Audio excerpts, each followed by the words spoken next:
Okay, so for the next talk, we have Naty with us, and she's a software engineer at Coiled. So put your hands together in welcoming Naty. All right. Thank you, everyone, for being here with me today. Thanks also to the organizers for the opportunity to be able to talk here. My name is Naty Clementi, and I'm a software engineer at Coiled, and I work also on Dask, the open source project. And today we are going to talk about what happens when enterprise companies start getting involved in open source projects, and then all the caveats that goes along the way. And more specifically, we're going to talk about Dask as a project. So initially, the title was Open Source Meets Enterprise the Right Way. Well, I just want to say it the right way because it's the way that we kind of found that works for us, and across all these years, it's been working, but there's not like only one truth to it. So we're going to get into it, and I'm not going to make you wait until the end to tell you what do we do and how does it work. So let's get into that, and then we will navigate across the way with multiple examples. So how does it work? Well, we have like multiple companies these days that use Dask. And these companies have really interesting workflows. They have plenty of problems, like as anything that is with open source. But they also bring money. And with that money, companies like Coiled or Anaconda or NVIDIA that works behind Dask can invest that and have like the software engineers to create solutions for those problems and then contribute it back to the open source project, the Dask open source project. Now, when that happens, everybody's happy. We all keep using Dask. Dask keeps getting better.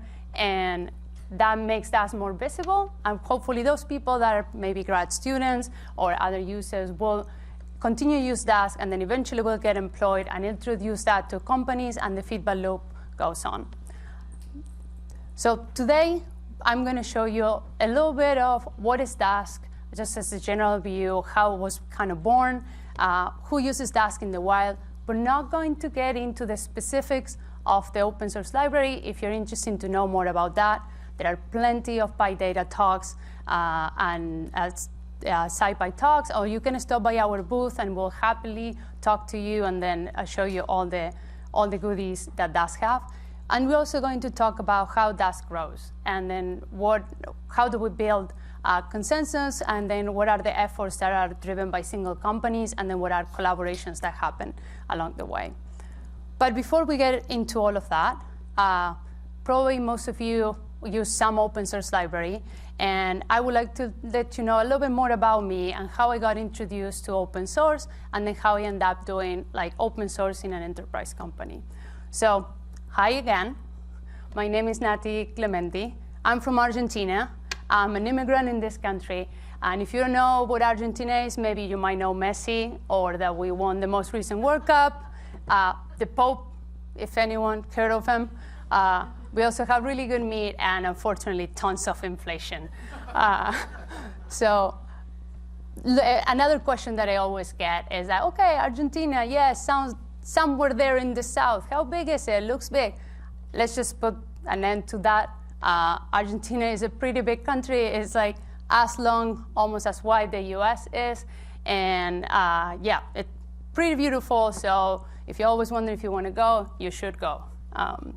So a couple of years ago, actually more than a couple, about 9 years now, I got the opportunity to move to the US to do my PhD. My main training is in physics. Back then, I knew some things about Python. I was using it basically to make my plots on my dissertation not be that awful. So thank you, Matplotlib, about that. I was using NuPlot. I don't know if anyone suffered for that, but avoid it.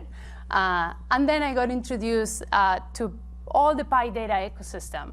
And I was able to kind of meet beautiful people and a beautiful community and learn a lot about them. And I always wonder, how did this work? Because there are a lot of projects that are like single, there are multiple contributors, but there's no funding behind them. So I was like, well, but there are some that there are. And I was always curious about those things.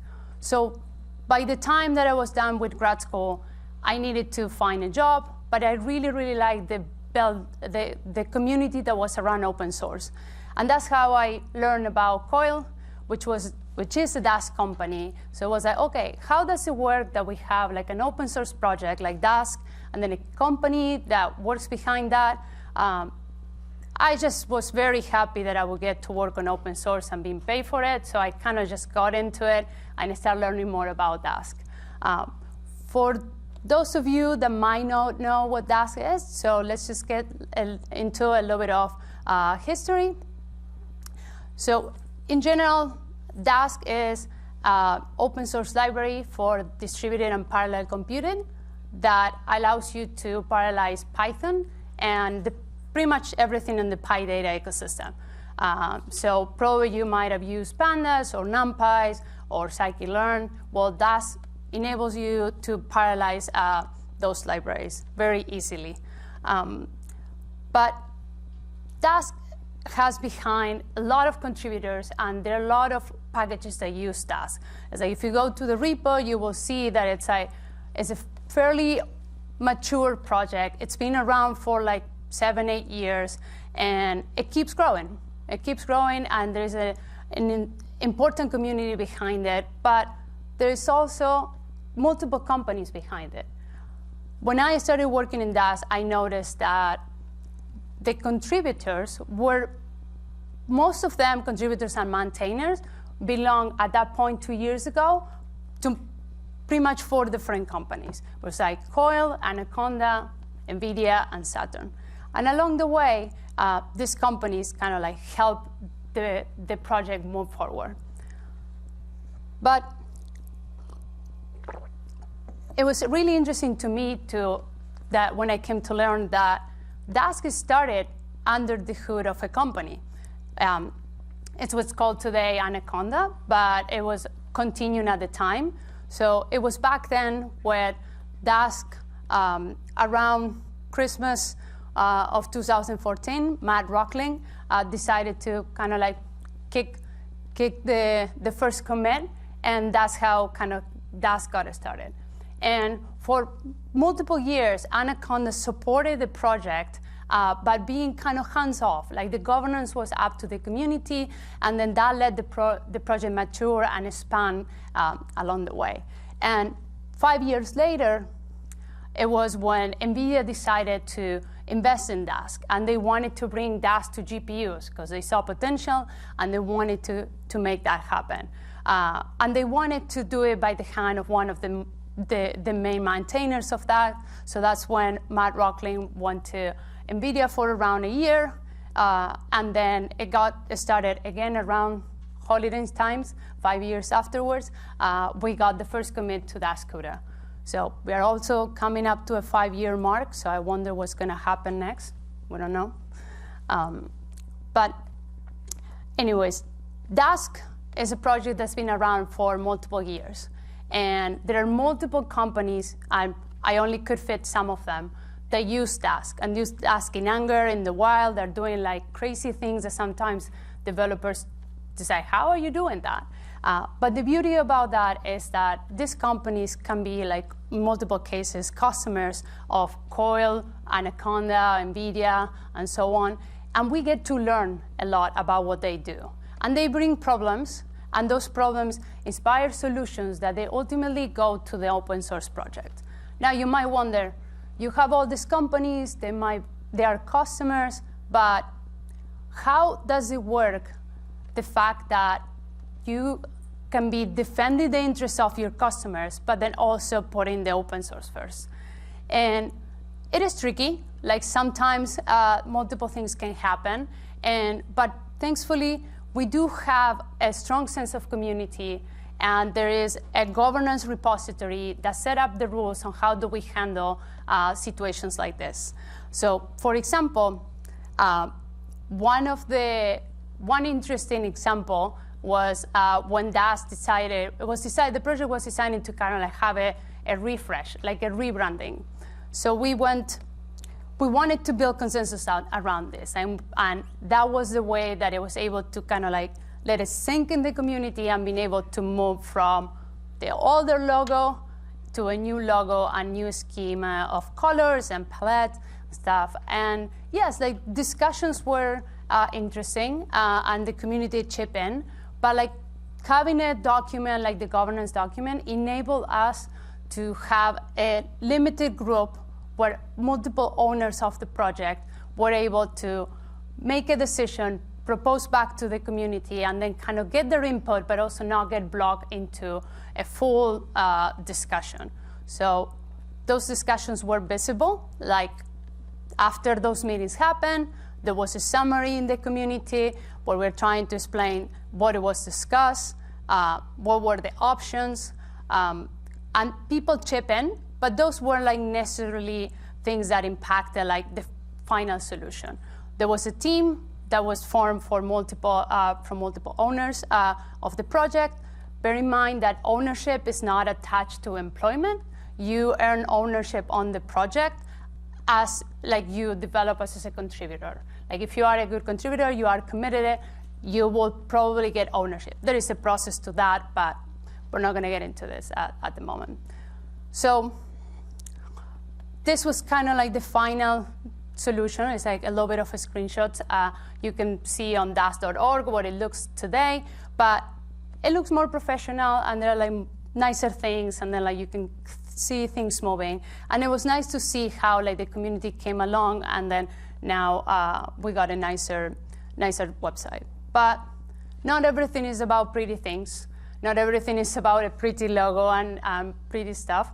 Dask also is a project that has is for parallel computing, and we care a lot about performance. We care about leveling up. So you can think of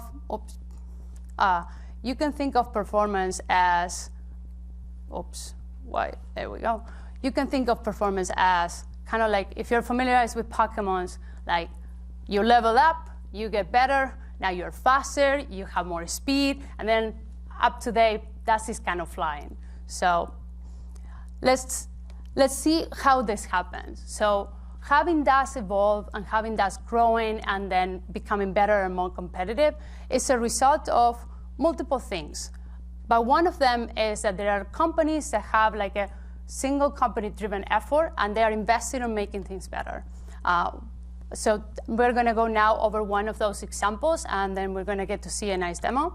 But around 2019, there was a community of people, mostly concentrated on the climate science, that stated a problem that they were having. So problem goes something like this. The issue, this is a summary of the issue, and they mentioned that Ryan Abernathy, creator of Pangeo Data, brought the problem to the community and mentioned, in my work with large climate data sets, I often concoct calculations that cause my Dask worker to run out of memory. If you have used Dask, running out of memory in the past was a common thing if you have like really big data. Start dumping to disk and eventually grind my computation to halt. The core problem is that the task early in my graph generate data faster than it can be consumed downstream, causing data to pile up, eventually overwhelming my workers. Now, this was a common problem, and it was across multiple areas and something that was happening. So we wanted a solution, and one of those solutions was like redesigning like the scheduling algorithm behind Dask. And that's how task queuing came to be. Coiled championed this effort, and as a result, we got like a reduced memory usage in Dask workloads around like 80%. The core of the idea is that the scheduler puts data loading tasks in an internal queue and only drips one out of the worker once it's finished its current work. And there is nothing more useful to run. Instead, that utilizes the work that it just completed. Now, I just probably say a lot of work that if you're not familiar with Dask, you probably didn't get any of that. So let's see it on a demo. Let's see how that impacts, and hopefully some beautiful visualizations will help us out. So here I've launched 2 different clusters. One has a default, the old default, where it uses the old scheduling algorithm, and another one has like the new default, where task queuing is implemented. So here, what we have is around 150 gigs of memory in our cluster. And I have a simple workflow that consists of a stage where I create data. In this case, are data frames. And then there is a component of an aggregation that when I'm doing the mean. So we're going to kick this in, and we're going to see a comparison between these two problems. So over here, we're seeing that if you notice on the right, the memory is piling up. And we are seeing like these yellow things and all this gray. That means that it's starting spilling to disk. And over here, what we have is plenty tasks running. And let me just try to make it more visible. But what happened in the situation on the left that is about to finish is a task happens at the same, more or less at the same time. We are creating the data on those data frames and aggregating them as it goes. While on the right, what happened was the problem that Ryan presented, that all the data creation happens first, and then now my workers are like kind of overwhelmed, they don't know what to do, and it's more or less chugging. So this workload, it will eventually finish, and it takes way longer, like around like 6 to 7 times longer than the new algorithm. But the beautiful thing about this new implementation is that we were able to, oops, sorry about that. We were able to have a greater impact in the whole community. So not only folks from climate science benefit from this, but we saw in an issue that we shared where we request folks to share their experience, we saw that people from the energy industry benefit, people from the finance benefit. And it was great to see how a project that got inspired by an organization in the community got its solution. We have a solution, the solution goes to Dask, and then the whole ecosystem that utilizes Dask benefit from it. So now, as I mentioned before, there are multiple companies behind Dask. And if it wasn't because the efforts from NVIDIA, we wouldn't have GPUs and Dask working together.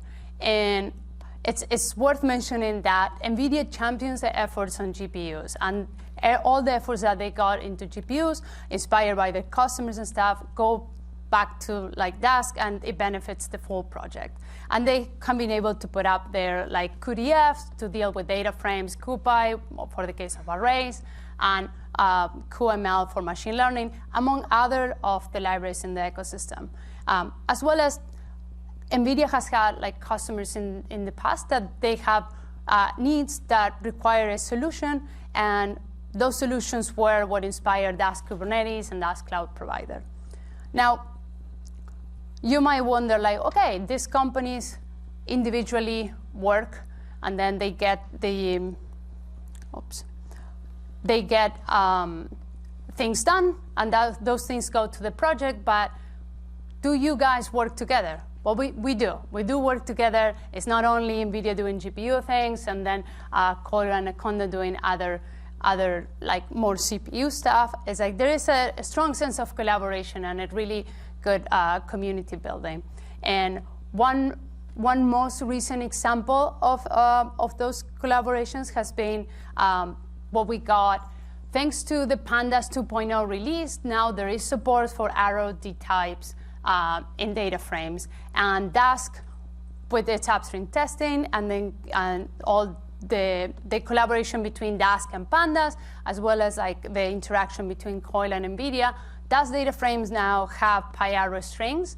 And it's been really interesting to see the effects of this change and this capability, because workflows like, if you're familiarized with the New York City taxi data, there is an Uber Lyft data available too, where the usage of arrow strings has implied that you can save a lot of costs when like reading just your data. For example, to process a typical like group by operation, a group by mean, we only needed 15 workers if we were using arrow strings, while if using Python strings, we needed at least 45 workers to be able to deal with this data. So this collaboration has impact to pretty much anyone that use bi-arrow D-types and then is moving to Pandas 2.0, which is probably fairly common in the ecosystem. And most recently, other collaborations started to happen. So initially, there was an effort that it was mostly driven by Coiled to put continuous benchmarking at scale available. So we wanted to make Dask able to benchmark and then having some monitoring of what happens when we run things at scale. There are problems that don't happen when you run things on single machine. So there was an effort to put things together. And this effort, it's on a public repository. So these days, you can see multiple benchmarks being run in Coiled clusters that they run daily. They run in testing. And you have access to see all of this on the repository. You can see how things behave. As a matter of fact, there are a couple. This test that is over here is a very similar test to the one that we ran on the demo, where you see that in the past, we have like, oh, this is spikes on memory. And then we turn the switch on of task queuing, and then now things are quite smooth. And these tests are very nice because you also get access to see via a hook that we have with Grafana. Coiled is kind of like supporting this, and you get access to see multiple metrics on the hardware and see what's happening. Like you get see like all the make time series tasks where the tasks that on the older default were happening first, and there were a lot, and you get to explore what's happened with the average worker CPU, and you can get into more and more detail on all these beautiful plots. But it's very interesting because before we didn't have any testing scale, and now there is, as you can see, actually, they are running now. We have a set of benchmarks that are constantly running daily, where you see multiple tests, where all these clusters are ready. You can check, for example, one of these ones over here, where we have like multiple tasks that are happening here, and we get all these beautiful plots that tell us what's going on, how long this task takes. We get the code over here, and we get to see also beautiful metrics about what's going on our system, which allow us to kind of have more visibility on debugging, on what's happening, or what are the characteristics of my workflow. You see there are like a couple of tooltips here that says disk is being used. So it's telling me, hey, you're using your disk. Maybe you should look into this. And there's a lot of network traffic, as well as like, as soon as I'm getting my workers, we get a little bit more of information on what happened at each time, what the workers were ready, and logs along the way. So this enables developers to be able to get more insights on what's happening, especially when we run things at scale. And when we run workflows that are from the community, that we can get to learn more about not just a simple operation, but an overall context. So we have all these benchmarks. We saw that we collaborate, and it's great, and there are also single efforts. But we definitely work better together. Like, there is no doubt about that. And we get to have the opportunity to kind of now have clusters. Dask has become increasingly better, faster, and all of this is thanks to a stronger community that is putting the open source first and is getting the project moving along and being out there for the common good. So we saw how this works. We learned that people and customers and organizations that use Dask have problems. They report these problems thanks to having companies that can employ people to work directly on this. These problems get resolved. They go back to the Dask project. Everyone is happy. We all use Dask. We all get a T-shirt. And if you haven't got one, you can go and pick up one in the Coiled booth. But you might wonder, but why is it that this works? Why is it that it's not the case that there is just one company driving this? How do you coexist? How do you collaborate? How is it that you haven't ripped each other apart? Well, it works because we share a sense of values. We share a mission, and the project is always what comes first. The open source project is what comes first. And this has enabled us to build a strong community that collaboration is organic. Like whenever we have a problem, we know who knows more about that problem, and it doesn't matter where do they work. We're going to talk, and we're going to get that happen. And it also, there is a strong sense of accountability. We make sure that we check on each other, and we are sure that once we are pushing for an initiative, it's in the best interest of the open source project. So to wrap up, you probably all heard the phrase that says like that the whole is greater than the sum of the parts.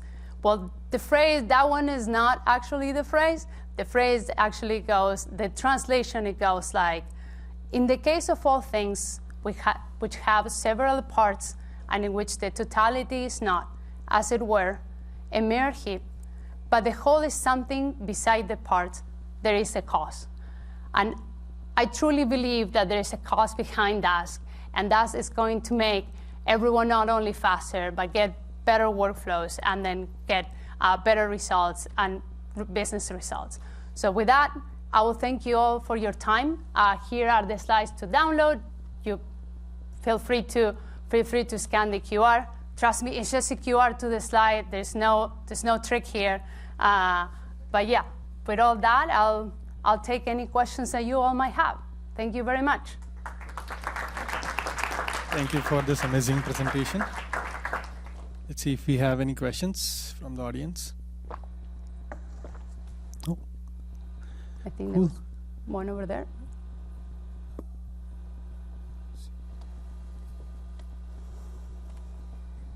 I'm sorry, did somebody raise hand here? No? Are they shy now? Yeah. I don't know who was, because I didn't see well, but. Oh, but maybe we can contact you after the talk as well.